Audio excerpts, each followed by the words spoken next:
नमस्कार. आता हॉस्पिटलमध्ये अक्षय हा रमाला खूप शोधतो, पण रमा काही त्याला सापडत नाही.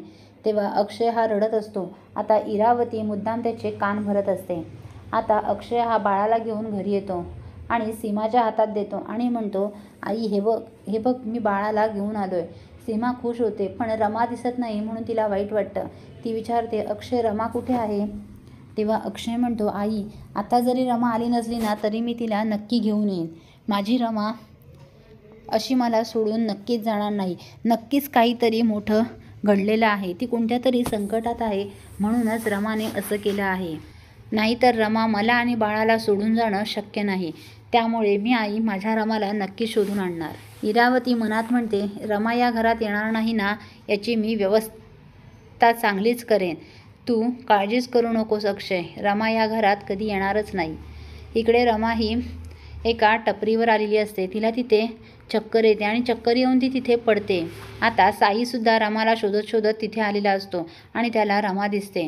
आता इरावती मुद्दाम अक्षयला घेऊन तिथेच येते. आता साई रमाला उचलतो आणि गाडीच्या इथे घेऊन येत असतो. तेव्हा इरावती म्हणते अक्षयला, बघ रमा इकडे चांगलेच रंग उधळते. तिकडे तुला टेन्शनमध्ये ठेवून ती इकडे चांगले रंग उधळते बघ. आता अक्षयला विश्वास बसत नाही. साई रमाला घेऊन गाडीजवळ येतो आणि गाडीत तिला बसवतो. तेवढ्यात अक्षय मागून धावत येतो आणि हाक मारतो जोरात, रमा. तेव्हा साई म्हणतो, अक्षय तू, अरे बघ ना रमाला चक्कर आली आहे.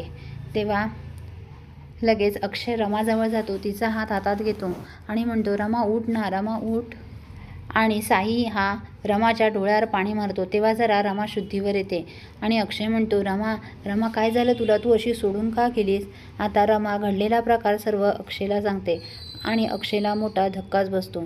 अक्षय धावत धावत बाहेर येतो आणि इरावतीच्या येऊन चांगल्याच थोबाडीत वाजवतो आणि म्हणतो, तुझ्यामुळे हे सगळं झालं आहे. तुझ्यामुळे माझी रमा मला सोडून जात होती. तू आमच्या दोघांमध्ये गैरसमज निर्माण करत होतीस. तिच्याबद्दल माझ्या मनात नको नको ते भरवत होतीस. तुला असं वाटलंच कसं की रमा अक्षय वेगळे होऊ शकतात? रमा अक्षय कधीही वेगळे होऊ शकत नाही आणि त्यांना कोणीही वेगळं करू शकत नाही. आणि तू तर नाहीच नाही. माझ्या मनामध्ये रमाविषयी गैरसमज तू पसरवत होतीस, पण मी तुझ्यावर कधीच विश्वास ठेवला नसता, कारण माझ्या रमावर पूर्ण विश्वास आहे. आता अक्षय परत आपल्या रमाला घरी घेऊन येतो आणि घरी आलेल्या रमाला बघून सीमाला खूपच बरं वाटतं. आता सीमा अक्षय आणि रमाची दृष्ट काढते आणि दोघांनाही घरात घेते. परत रमा आपल्या बाळाला कुशीत घेते आणि त्याला घट्ट मिठी मारते. अक्षय खूपच खुश असतो. इरावतीचा मात्र चांगला जळफळाट होत असतो. पुढील अपडेट पाहण्यासाठी व्हिडिओला लाईक आणि चॅनलला सबस्क्राईब करायला विसरू नका. थँक्यू.